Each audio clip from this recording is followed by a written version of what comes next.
तो फिल्म की शुरुआत में हमें एक कपल को दिखाया जाता है। निक और मैगी ये दोनों एक दूसरे से बहुत प्यार करते थे। इनकी हैप्पी फैमिली थी। लेकिन फिर एक दिन मैगी को अपने सीने में शदीद दर्द उठा। हॉस्पिटल ले जाने पर पता चला कि मैगी को एक जानलेवा बीमारी है। उसकी जान सिर्फ एक ही सर्जरी की मदद से बच सकती है, जिसे करना बिल्कुल आसान नहीं था और इस सर्जरी के लिए स्पेशलिस्ट डॉक्टर्स की टीम की भी जरूरत थी। निक अपनी वाइफ के लिए बहुत ज्यादा परेशान था। अब उसकी वाइफ हॉस्पिटल में एडमिट हो गई थी, तो ऐसे में उसे अपने बच्चों का ख्याल खुद ही रखना पड़ रहा था। जॉब के साथ सब कुछ मैनेज करना काफी मुश्किल था। एक दिन वो अपने बच्चों को लिए एक रोबोट कंपनी के अंदर जाता है, जहाँ के एम्प्लॉयज निक को बताते हैं कि हमारे रोबोट्स ना सिर्फ दिखने में बिल्कुल इंसानों जैसे हैं, बल्कि उनके अंदर फीलिंग्स और इमोशंस भी डाले गए हैं, जिनकी मदद से वो इंसानों को अच्छे से समझ सकते हैं। उसकी बात सुनते हुए निक ने नोटिस किया कि उसकी बेटी गुम हो गई है। परेशान हुआ वो अपनी बेटी को एक गिफ्ट एग्जीबिशन में ढूंढने लगा। उसकी बेटी स्ना उसे कहीं नहीं मिल रही थी और फिर एलिस नामी एक रोबोट उसकी बेटी को उस तक ढूंढ लाते हैं, जो देखकर उसकी सांस में सांस आई थी। रोबोट कंपनी का एम्प्लॉय जो निक की बेटी को निक के साथ ढूंढ रहा था, वो निक को बताता है कि एलिस बहुत अच्छी रोबोट है, उसे बच्चों का ख्याल बहुत अच्छे से रखना आता है। और ये तो उसने देख भी लिया था। यहाँ तक कि इसला को भी एलिस बहुत पसंद आई थी। वो अपने डैड से इस रोबोट को खरीदने को कहती है। हालांकि निक इसके बारे में ज्यादा नहीं जानता था, लेकिन इसला के बहुत ज्यादा जिद करने पर निक इस रोबोट को खरीद देता है और अपने घर ले आता है। घर लाने के बाद निक एलिस को इन रोबोट को अपने घर का सारा काम समझाता है और फिर अपने बच्चों के साथ शॉपिंग के लिए चला जाता है। शाम में जब वो घर वापस आए तो निक ये देखकर हैरान था कि एलिस ने न सिर्फ घर की सारी सफाई कर दी थी, बल्कि घर की हर चीज अब जगह पर थी और साथ ही एलिस ने उन लोगों के लिए खाना भी बना दिया था। वो बात अलग थी कि इसला को एलिस का बनाया खाना पसंद नहीं आया था, क्योंकि वो अपने मॉम के हाथ का खाना पसंद करती थी। फिर रात में दिखाया जाता है कि एलिस ने जिस टाइम अपने आप को चार्जिंग पर लगाया हुआ था, तभी इसला चुपके से किचन में जाकर एक चेयर पे चढ़कर कुकीज लेने की कोशिश करती है। कुकीज लेते हुए एकदम से उसका पाँव फिसल जाता है और वो जोर से चिल्लाती है। उसके चिल्लाने की आवाज निक भी सुनकर फौरन बाहर आता है तो देखता है कि एलिस ने उसे गिरने से पहले ही कैच कर लिया था और इसला बिल्कुल सेफ थी। अब इसीलिए निक को अब एलिस और भी ज्यादा पसंद आने लगी थी, क्योंकि वो उसके बच्चों का उससे ज्यादा ख्याल रख रही थी। अगले दिन निक एलिस को भी लिए बच्चों के साथ मैगी से मिलने जाता है, जहाँ एल्सा यानी मैगी की बेटी मैगी को बताती है, मॉम मैं एलिस से बहुत खुश हूँ, वो मेरी बहुत अच्छी दोस्त बन गई है और मेरा बहुत ख्याल भी रखती है। और ये सुनकर मैगी भी इस रोबोट से खुश होती है। बच्चे और एलिस घर आ जाते हैं, जबकि निक अपने काम पर चला जाता है, जहाँ उसे एक बुरी खबर ये पता चलती है कि उनकी कंपनी सभी आर्किटेक्चर्स को काम से निकाल रही थी, क्योंकि अब उनके हिस्से का काम रोबोट्स करने वाले थे। ये सुनकर गुस्से में वो अपने बॉस के पास जाता है उनसे सारी सच्चाई जानने के लिए। तो उसके बॉस बताते हैं कि तुमने जो सुना है निक वो सही सुना है, मैंने तो तुम्हारे काफी सारे साथियों को निकाल भी दिया है, लेकिन अभी मैं तुम्हें नहीं निकालूंगा। ये सुनकर निक थोड़ा रिलैक्स तो हुआ था, लेकिन कब तक ऐसा होता। एक दिन ये लोग निक को भी रिप्लेस कर देते। घर आकर भी वो इसी टेंशन में रहा और ये चीज एलिस ने नोटिस कर ली। एलिस उससे परेशान की वजह पूछती है तो निक बताता है कि एआई आने की वजह से इंसानों की नौकरियां भी जा रही हैं, ऐसे में इंसान कमाएंगे नहीं तो गुजारा कैसे करेंगे। जवाब में एलिस कहती है, अरे आगे वही जमाना आ रहा है कि सारे काम हम रोबोट से क्या करेंगे, क्योंकि हम इंसानों से ज्यादा बिना थके और इंसानों से अच्छा काम कर सकते हैं। एलिस की बातों ने तो निक को और भी ज्यादा परेशान कर दिया था। उसी टाइम निक को हॉस्पिटल से कॉल आती है, जहां उसे पता चलता है कि कल सुबह को मैगी का ऑपरेशन है। इसीलिए वो सुबह होते ही अपने बच्चों को लिए मैगी के पास पहुंच जाता है। आज एलिस भी यहाँ आई थी। मैगी अपने बच्चों को यहाँ पर प्यार करती है और उसके बाद एलिस को अकेले में मिलने को कहती है। निक बच्चों को लेकर कमरे से बाहर चला जाता है और मैगी एलिस को अपना डर बताती है और कहती है, मुझे लगता है कि ऑपरेशन के दौरान मुझे कुछ हो जाएगा और अगर ऐसा हो गया तो तुम्हें ही मेरे बच्चों का आइंदा के बाद ख्याल रखना होगा। बाहर निक डॉक्टर्स की डिटेल्स लेने लगता है, जहाँ उसे पता चलता है जो डॉक्टर्स की टीम मैगी का ऑपरेशन करने आने वाली थी वो अब किसी वजह से नहीं आ रही। और ये सुनकर निक बहुत ज्यादा गुस्सा हो गया, लेकिन उसके हाथ में कुछ था भी नहीं, वो कुछ नहीं कर सकता था। हार कर वो घर आ गया और रात में उसका गुस्सा और भी ज्यादा बढ़ गया। एक तो उसे अपनी जॉब की टेंशन थी और अब मैगी भी उसके साथ नहीं थी। उसकी इस फ्रस्ट्रेशन को देखते हुए एलिस उसके पास आती है और उसे काम डाउन करने की कोशिश करती है और ये करते हुए वो आहिस्ता आहिस्ता निक के करीब भी आ रही थी। निक को ये सब बिल्कुल अच्छा नहीं लगा, इसीलिए वो गाड़ी लेकर बाहर चला गया। जब वो घर वापस आया तो उसने देखा कि उनकी जो फैमिली फोटो वहाँ लगी हुई थी उसमें अब कहीं भी मैगी नहीं थी। ये देखकर वो जोर से एलिस पर चिल्लाया तो एलिस ने बताया, मैंने मैगी को फोटोज में से इसलिए निकाला है क्योंकि तुम जब जब उसे देखोगे तुम्हें याद आएगी और तुम्हारा दुख पड़ेगा।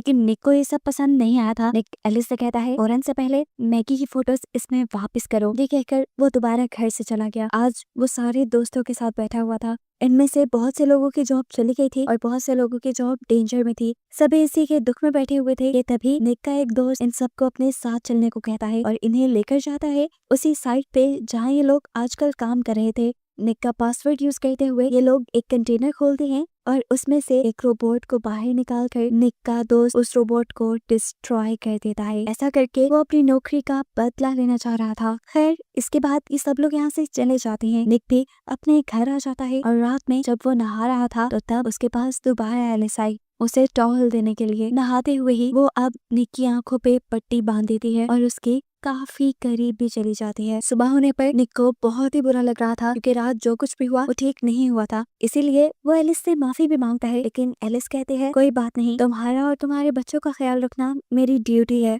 और ये बात सुनकर निक को गुस्सा आ जाता है। इसलिए वो एल्सा को लिए अपने घर से निकल जाता है। एल्सा को स्कूल छोड़ने के बाद वो जब अपने काम पर आया तो उसे पता चला कि उनकी कंपनी उन्हीं लोगों को ढूंढ रही थी जिसने उनके एक रोबोट को डिस्ट्रॉय किया था। निक के बॉस निक से सवाल करते हैं तुम्हारा पासवर्ड यूज करते हुए किसी ने उस कंटेनर को खोला है। अगर तुम्हें कुछ भी पता है तो सच सच हमें बता दो। लेकिन निक फिलहाल ना में जवाब दे देता है। खैर टेंशन तो सच में काफी बढ़ गई थी। इसी टेंशन भरे माहौल में उसे एक कॉल आती है। ये कॉल हॉस्पिटल से आई थी और उसे खुशखबरी दी गई थी कि मैगी का ऑपरेशन सक्सेसफुल हो गया है। ये सुनकर वो भी बहुत हैरान हुआ क्योंकि डॉक्टर्स की टीम तो अभी तक आई नहीं थी। तब उसे बताया जाता है कि मैगी का ऑपरेशन डॉक्टर्स ने नहीं बल्कि रोबोट्स ने किया है और मैगी अब बिल्कुल ठीक है। निक उसे घर ले जा सकता है। ये सुनते ही वो फौरन मैगी को घर ले आया जहाँ अपनी मॉम को घर देखकर उसके बच्चे भी बहुत ज्यादा खुश थे। रात में मैगी अपने बच्चों के लिए खाना भी बनाती है जो बच्चों को बहुत ज्यादा पसंद आया था। और इस सब के दौरान हम एलिस के फेस पे जेलसी को नोटिस कर सकते हैं। मैगी को अभी ज्यादा से ज्यादा आराम करना था, इसलिए शाम में जब वो सो रही थी तो अचानक उसे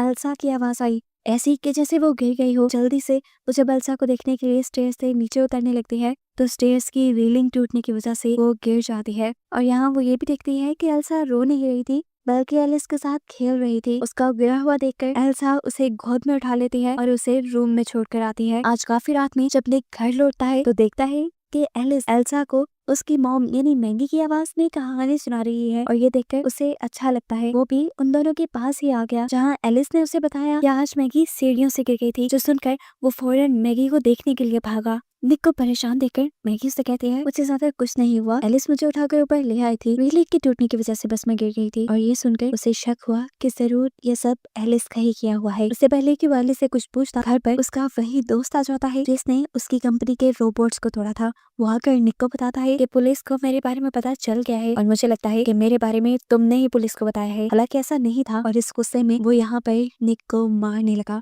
इससे पहले कि वो निक को चाकू मारकर उसकी जिंदगी ही खत्म कर देता, ठीक वक्त पे एलिस बाहर आकर उस आदमी से निक को बचा लेते हैं, उसका हाथ पकड़कर मोड़ते हुए। और फिर एलिस ने उस आदमी को उठाकर घर से बाहर भी फेंक दिया था। खैर अब निक और एलिस घर के अंदर चले जाते हैं जहाँ निक एलिस से कहता है तुम्हें इंसानों को इस तरह नहीं मारना चाहिए था। तब जवाब में एलिस कहती है मुझे प्रोग्राम किया गया है अपने ऑनर की हिफाजत करने के लिए। वो आपको मार रहा था और मैंने आपको बचाने के लिए बस उसे मारा है। यही बातों ही बातों में निक मैगी का भी जिक्र कर देता है और एलिस निक से कहती है कि मैगी के मरने के बाद मैं मैगी की भी जगह ले लूंगी। और ये सुनकर निक गुस्से से आग बगोला हो गया और उसने बोला मैगी की जगह कोई भी नहीं ले सकता, कोई भी नहीं। सुना तुमने? असल में एलिस के दिमाग में ये बात मैगी ने खुद ही डाली थी जब वो हॉस्पिटल में थी, लेकिन अब तो मैगी ठीक होकर घर आ गई थी। गुस्से में जब निक वहाँ से जाने वाला था तब एलिस ने उससे कहा देखना मैं तुम्हें पा ही लूंगी और मैं तुम्हें अपना करने के लिए किसी भी हद तक जा सकती हूँ। ये कहकर वो घर से बाहर निकल गई और हमने देखा कि वो उसी आदमी के घर आई थी जिसने अभी निक के ऊपर हमला किया था। एलिस इस आदमी से कहती है तुम्हें निक पर हाथ नहीं उठाना चाहिए था, तुम जानते हो इसका अंजाम बहुत बुरा हो सकता है। उसकी धमकी सुनकर इस आदमी को भी गुस्सा आ जाता है और वो अपनी गन निकाल लेता है, लेकिन वो नहीं जानता था कि सामने उससे ज्यादा ताकतवर रोबोट है जो उसका हाथ पकड़ के उसके गन वाले हाथ को ऊपर कर देती है। उसके बाद एलिस ने उससे गन छीनकर उसी के ऊपर तान दी। इससे पहले कि वो इस आदमी को मार देती, इस आदमी की भी रोबोट आकर एलिस से इस आदमी को बचाने की कोशिश तो करती है लेकिन नाकाम रह जाती है क्योंकि बिना वक्त जाए किए एलिस ने पहले इस रोबोट को शूट किया और फिर इस आदमी को शूट करके मार डाला। यहाँ हम अगली सुबह देखते हैं कि निक अपने बॉस के पास आया था ये रिक्वेस्ट करने के लिए कि उसके दोस्त ने गलती तो की है लेकिन अगर उसे माफ कर दिया जाए पुलिस में अरेस्ट करवाने के बजाय तो ज्यादा अच्छा होगा। लेकिन एक शॉक की खबर उसे अपने बॉस से ये पता चली कि रात ही उसके दोस्त का मर्डर हो गया है। और ये सुनते ही वो समझ गया कि ये काम जरूर एलिस का ही है। घर पर हम देखते हैं कि एलिस मैगी के वॉशरूम में आ गई, जहाँ मैगी नहा रही थी। वो आजकल मैगी से जेलस होने लगी थी क्योंकि एलिस के अंदर निक के लिए फीलिंग्स पैदा होने लग गई थी। वो यहाँ मैगी को चुराने के लिए उसे कहती है कि तुम्हारा हस्बैंड निक मेरे पास आ चुका है और मैं तुम्हें उससे ज्यादा खुश रख सकती हूँ। ये सुनकर मैगी को भी गुस्सा आ गया और मैगी उस पर चिल्लाने लगी। तब एलिस जवाब में कहती है, चिल्लाओ मत, चाहो तो निक से ये बात पूछ सकती हो। मैगी भी अब गुस्से में निक का इंतजार करने लगी। जैसे ही निक घर आया तो उसने निक से सच्चाई पूछा कि उसके और एलिस के दरमियान में क्या हुआ था। यहाँ निक झूठ बोल सकता था लेकिन वो झूठ नहीं बोलता और सब सच बता देता है। सच्चाई सुनकर मैगी को तो गुस्सा आना ही था। वो अभी गुस्सा ही कर रही थी कि पीछे से एलिस इन्हें देखते हुए फिर इनके कमरे में चली गई, जहाँ पर मैगी और निक का छोटा सा बेटा था। वो निक के बेटे को उठाकर बाथ टब के पास ले जाती है और उसने पानी भरना शुरू कर देती है। एलिस को ऐसा करते अल्सा देख चुकी थी, जो फौरन निक और मैगी को ये बात बता देती है कि एलिस उसकी छोटी सी बेटी को पानी में डुबा रही है। उसे बचाने के लिए फौरन निक और मैगी बाथरूम के पास आते हैं तो देखते हैं कि बाथरूम का दरवाजा नॉक था। ये देखते हुए बिना वक्त जाया किए निक ने ये दरवाजा तोड़ना शुरू कर दिया। जब तक दरवाजा टूटने में टाइम लग रहा था, मैगी खिड़की से उतरकर छत से होते हुए अपने वॉशरूम की विंडो से वॉशरूम में पहुंची। मैगी को यहाँ आता देखकर एलिस गुस्से में मैगी के ऊपर हमला कर देती है। उसको गले से पकड़ते हुए दीवार से लगाकर ऊंचा उठा देती है। इससे पहले कि मैगी मर जाती, ठीक वक्त पर निक भी वॉशरूम का दरवाजा खोलकर अंदर आकर एक लैंप को एलिस के चेहरे पर मारते हुए उसे मैगी से दूर करता है। निक को ऐसा करते देख एलिस को गुस्सा आया था। जिस लैंप से निक ने एलिस पर हमला किया था, मैगी बड़ी ही चालाकी से उसका स्विच ऑन कर देती है, जिससे एलिस को बहुत ज्यादा बिजली के झटके लगते हैं और उसकी सारी प्रोग्रामिंग फेल हो जाती है, यानी वो रोबोट खराब हो जाता है। इंसानों की जुबान में वो मर जाता है। अगले सीन में हमें दिखाया जाता है कि एलिस की कंपनी वाले आकर एलिस को यहाँ से ले गए थे। मैगी भी निक पर बहुत ज्यादा गुस्सा थी, इसीलिए वो भी पुलिस के साथ यहाँ से चली गई। सीन कट होकर दिखाया जाता है कि जब कंपनी वाले एलिस को ठीक कर रहे थे, यानी रिपेयर कर रहे थे, तो एकदम से उसके हाथों में मूवमेंट हुई और उसकी ये मूवमेंट इतनी खतरनाक थी कि वहाँ के सारे सिस्टम मैनिपुलेट होने लगे। यानी एलिस ने इस पूरे जगह के सिस्टम को हैक कर लिया था और फिर वो एक रोबोट की प्रोग्रामिंग को हैक करते हुए उसे ऑर्डर देते हैं साइंटिस्ट को मारने का। सबसे पहले वो रोबोट साइंटिस्ट को मार देती है, जिसके बाद एलिस के कमांड देने पर यहाँ मौजूद रोबोट्स इस कंपनी के लोगों को मारने लगे थे। दिखाया जाता है कि परेशान निक एक बाहर में बैठा हुआ था, तभी उसके पास एलिस आ गई। वो यहाँ पर अपना लव कन्फेस करने आई थी, उससे प्यार का इजहार करने आई थी। लेकिन निक को ये सब बुरा लग रहा था। वो उठकर यहाँ से जाने लगा, लेकिन तभी एलिस ने उसका हाथ इतनी जोर से पकड़ लिया कि उसे दर्द होने लगा। निक भी समझ गया था कि वो अब यहाँ से इस तरह नहीं जा सकता, उसे एलिस को मैनिपुलेट करना होगा। इसलिए वो एलिस से पहले प्यार का नाटक करने लगता है और फिर उसके मुंह पर नजर आने वाली वायर्स को बाहर खींचकर उसे धोखा देते हुए वहाँ से चला जाता है। वायर्स की खींचने की वजह से एलिस वहाँ बेहोश हो गई थी, या कह लें कि एलिस बंद हो गई थी। सीन कट होकर हमें मैगी को दिखाया जाता है, जो हॉस्पिटल में थी। जाहिर सी बात है उसका बेटा वहाँ पर एडमिट था। अब जिस हॉस्पिटल में वो थी उसी हॉस्पिटल में आ जाती है एलिस। हॉस्पिटल के कंप्यूटर को हैक करके वो मैगी के बेटे का रूम नंबर पता करने लगती है और जब नर्स आकर उसे ये काम करने से रोकती है तो एलिस नर्स का भी गला घोटकर उसे मार देती है।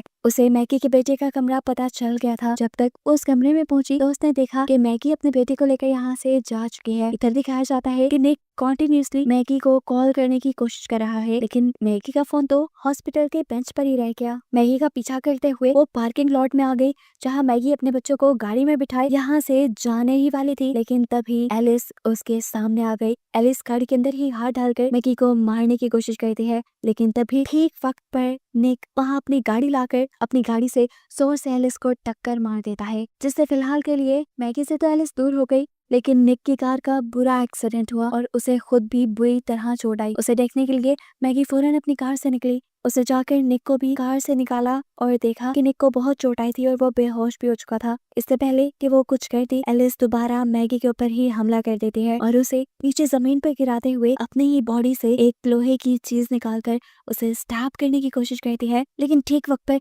निक उसके इस हमले को नाकाम बना देता है, उसे वहां से दूर फेंकते हुए। उसने एलिस को इतनी जोर से दूर फेंका था कि एलिस इस टाइम टूट गई थी और फाइनली इन लोगों की जान उससे छूट गई। निक को अब हॉस्पिटल में एडमिट कर लिया गया था, जहाँ पर हम देखते हैं कि मैगी और बच्चों के साथ वो बहुत खुश था क्योंकि मैगी ने उसे माफ कर दिया था और इन लोगों की अब पहले की तरह ही हैप्पी फैमिली हो गई थी। अब फिल्म के पोस्ट क्रेडिट सीन में हमें एलिस को उसकी कंपनी में लेटा हुआ दिखाया जाता है। एकदम से कंपनी वाले लोग नोटिस करते हैं कि उनके कंप्यूटर्स खुद ब खुद चल रहे हैं, यानी किसी ने उन्हें हैक कर लिया है। उनका सिस्टम खराब हो रहा था और ऐसे सिस्टम के खराब होने की वजह से बहुत से गलत सिग्नल्स रोबोट्स तक चले गए और ऐसा ही एक सिग्नल एलिस के पास भी जाता है और एलिस की आंखें खुल जाती हैं। अब क्या होने वाला था आगे, इसी मिस्टीरियस एंडिंग के साथ ये कहानी यहीं पर खत्म हो जाती है।